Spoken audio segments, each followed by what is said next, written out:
Ejercicios de concentración molar de soluciones. A continuación, presentamos las fórmulas a utilizar en este tema. Son 5 fórmulas. Las primeras 2 que vemos en azul son las fórmulas principales y la fórmula 3, 4 y 5 son los despejes derivados de las fórmulas principales del tema. La fórmula número 2, como puedes observar, está diseñada para calcular la cantidad de moles de soluto una vez que cuentas con el dato de masa y masa molar. En este cuadro de la derecha te presento la misma fórmula número 2, por eso tenemos esta flecha para indicarte que es la misma fórmula, pero en su forma abreviada, donde entonces podemos decir que la palabra masa se puede simplificar con una M minúscula y la frase completa masa molar podemos representarla simplemente utilizando 2 M's minúsculas. A continuación explicaremos lo que significa cada una de las variables de las fórmulas de molaridad. La M mayúscula representa a la concentración molar o también conocida simplemente con la palabra de molaridad. Estos dos son sinónimos. La N minúscula representa a la cantidad de número de moles de soluto que están presentes en la solución que se está realizando o diseñando. La M minúscula es lo que comúnmente conocemos como masa y representa la cantidad de moles de soluto pero en gramos. Básicamente N y M nos representan al soluto, pero utilizamos N para representar al soluto en función de moles y M para representar al soluto en función de masa. La doble M minúscula hace alusión a la palabra masa molar y siempre se determinará en función del soluto, es decir, del compuesto químico en estudio, ya sea ácido sulfúrico, ácido nítrico, cloruro de sodio, etc. Finalmente, la variable V nos representa el volumen de la solución, pero dado siempre y exclusivamente en litros.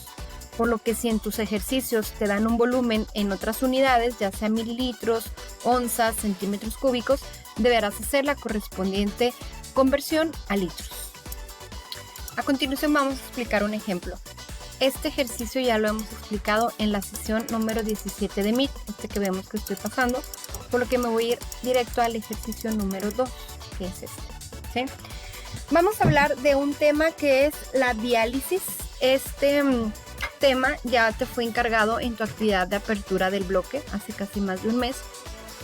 Debes de tener cierta información de lo que es la diálisis en tu cuaderno. Sin embargo, vamos a hablar un poquito más de ella para utilizarla como un ejemplo de contexto de la vida real donde se manejan estos conceptos de molaridad en la vida real, en la vida diaria, ¿sale?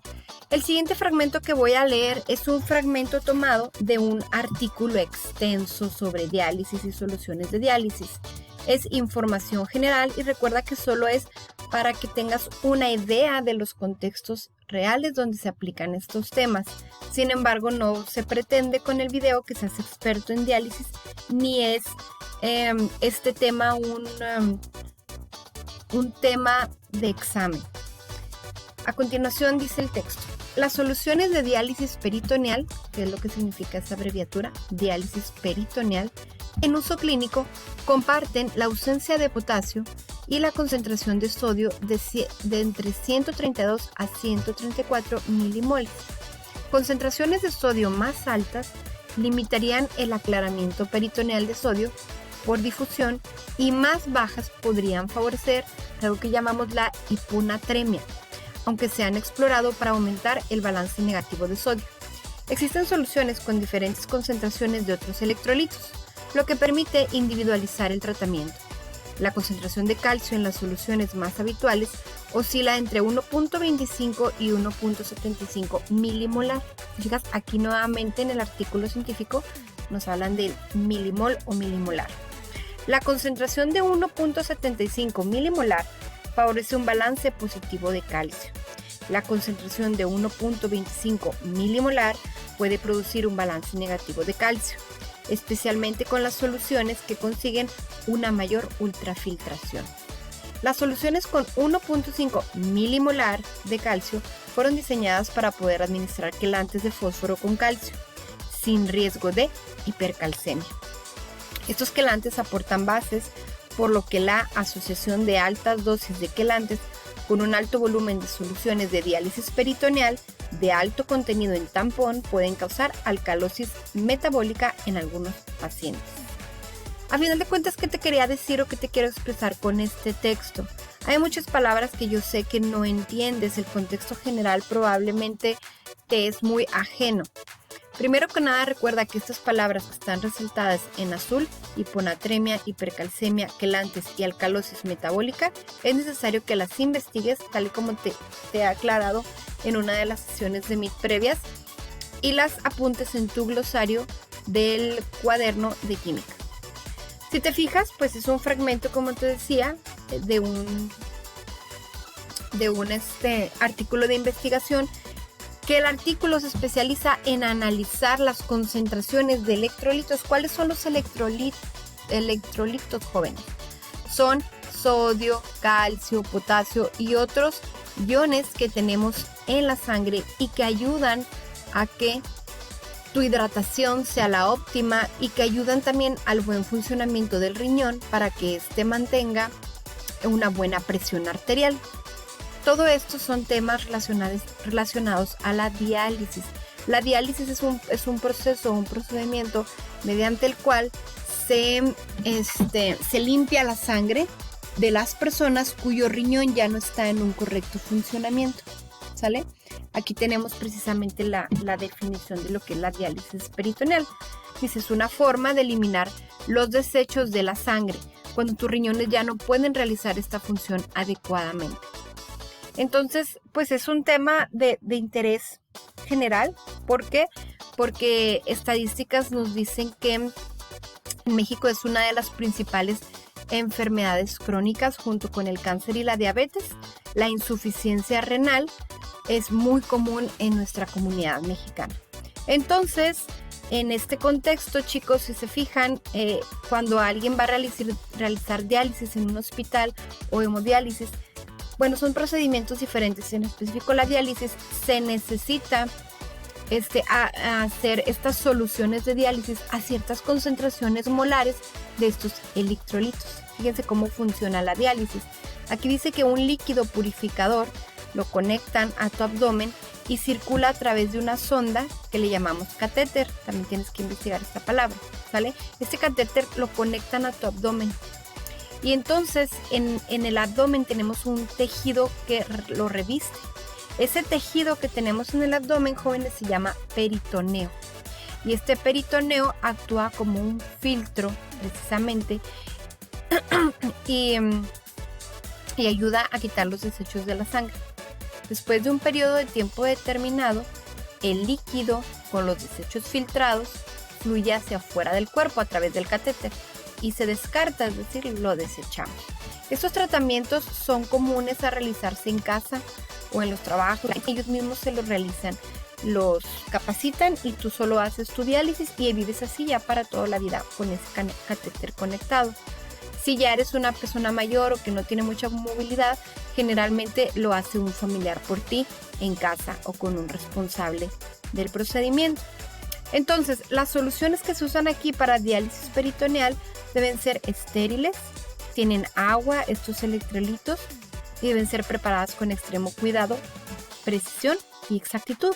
Y aquí es donde entra pues el cálculo para nosotros de estas soluciones, ¿sale? Vamos a ver entonces cuál sería un ejercicio de aplicación a este tema que acabo de platicarles. Dice, consideremos que ahora tú trabajas en un lugar donde se hacen estas soluciones y te solicitan que prepares una solución de 1 litro para diálisis peritoneal y te solicitan que la prepares a una concentración determinada que sería de 0.75 molar en iones de calcio. Esta sería pues la fórmula del ion de calcio, que más que fórmula es simplemente la representación del elemento en su forma iónica. Y la pregunta es, ¿cuál es la cantidad en gramos de calcio que has de agregar a esta solución? Entonces vamos a analizar usando el cuadro que hemos venido usando en sesiones pasadas de MIT. Primero la pregunta nos dice ¿cuál es la cantidad en gramos de calcio? Entonces aquí tenemos identificada nuestra incógnita. Como me están preguntando cantidad en gramos de calcio, lo que me están preguntando es una masa. Entonces la variable de masa es la que sería nuestra incógnita principal. ¿Sale? Después, siguiendo en el paso de identificación de datos, que recuerda que es el paso 1, identificamos los dos datos cuantitativos que nos aportan en la información del ejercicio, y es 1 litro y es 0.75 molar. Como es la M mayúscula, nos están dando la concentración molar. Y acuérdate que las unidades de la concentración molar van en función de moles por litro. Mientras que este dato, al ser litros, pues nos damos cuenta que es el volumen de solución final que yo tengo que realizar. Y así entonces acomodamos estos dos datos en estas dos variables. Finalmente nos damos cuenta que ya no hay más información y por lo tanto estas dos son las siguientes incógnitas, la incógnita 2 y la incógnita 3. Que recuerden que siempre la incógnita 2 y la incógnita 3 o el resto de incógnitas que haya solo se resuelven si necesitas resolverlas. Vamos con el siguiente paso, que es la identificación de la fórmula a utilizar. Si analizamos, ve tú, ahí debes de tener a un lado tu formulario, ve tu formulario y trata de identificar cuál es la fórmula que vas a utilizar. Obsérvalas, velas, tú mismo contesta y di, esta es la que voy a usar y vamos a ver si atinaste. Estas son, si no lo tienes ahí enseguida, contigo en este momento, obsérvalas, te doy otros segundos y trata de pensar cuál es la fórmula a utilizar si lo que tenemos que determinar es masa. Para determinar masa, exacto, la fórmula que vamos a usar es la número 5. Es la única que nos permite identificar masa y para ello tenemos que tener tres datos. Tenemos que contar con la molaridad, con el volumen y con la masa molar del compuesto químico del soluto. Entonces tenemos las tres variables, de hecho tenemos dos, ¿verdad? Tenemos el dato de molaridad y el dato de volumen. Y la masa molar es una de nuestras incógnitas. Pero tal como lo hemos explicado previamente en clase, recuerda que la masa molar es un dato que raramente te lo dan, pero siempre lo vas a poder calcular de manera manual usando tu tabla periódica y consultando las masas atómicas de los elementos en la tabla periódica. En este caso solo hay que consultar la masa atómica del calcio porque estamos hablando de un soluto que es un ion único, no es compuesto, entonces la masa molar quedaría de la siguiente forma. Un átomo por 40, que este dato, te repito, el 40 lo consultas en tu tabla periódica y entonces 1 por 40 pues simplemente nos da un resultado de 40 gramos por mol. Si te fijas acá en el cuadro 3 pusimos una tachita porque en este caso no va a ser necesario utilizar el cuadro de conversiones. Entonces ahora sí, lo que seguiría es realizar la sustitución de la fórmula. Entonces en lugar de m minúscula, que es la variable masa, ponemos nuestra x que representa la incógnita. En lugar de molaridad ponemos el dato que es 0.75 mol sobre litro. Sustituimos la V por el litro y finalmente sustituimos la variable de masa molar por 40 gramos por mol. Y así entonces el producto de estas dos multiplicaciones de 0.75 por 1 por 40 nos dará un resultado de 30 gramos. Y las unidades son gramos porque si analizamos la eliminación de unidades, este mol se elimina con este mol, estos litros con estos litros y vemos aquí que efectivamente esa es la unidad que nos queda, gramos. Teniendo entonces como resultado final que la cantidad que se necesita agregar a esta solución de diálisis es de 30 gramos de iones de calcio a este litro y afuera al litro, tal como lo hemos explicado en el video anterior sobre la forma. Bueno, este fue el segundo ejemplo y estos son los ejercicios que te quedan para hacer en tu cuaderno de trabajo. Son 1, 2, 3, 4 ejercicios y aquí están estos otros 3. Puedes pausar el video para copiarlos y también puedes copiarlos directamente de la presentación que se va a juntar a Classroom. Éxito.